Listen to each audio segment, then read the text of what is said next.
My name is Dylan Pace. I'm the founder and one of the co-directors of Walk for the Wounded. We recognize that almost every time you talk about something like this, people go, oh, we should do more, we should do this. And our Walk for the Wounded is essentially taking out the should. And just going, okay, well, if we want change to happen, someone's going to start it. And it could be us. And we had the group that was willing and able to do it.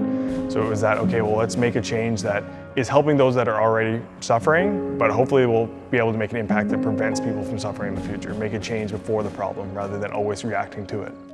So Walk for the Wounded originated as a solo team and has now advanced to a multi-team 2-day event as a walk from Canadian Forces Base Petawawa to Parliament Hill in Ottawa.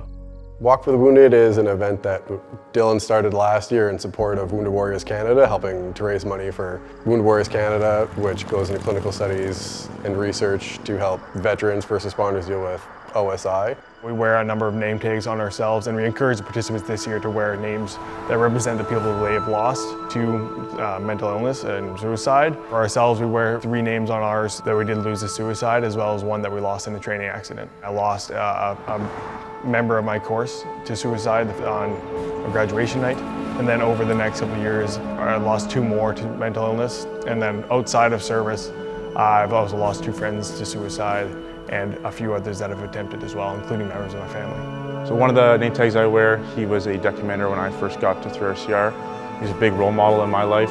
Definitely had a big impact on me when he passed away. The walk last year, even when it's sped in and it's been hours, it's reminding me, like, okay, I know a week from now, I'm gonna be pretty comfortable. Most of this will subside, I'll be having a good time, it'll go on.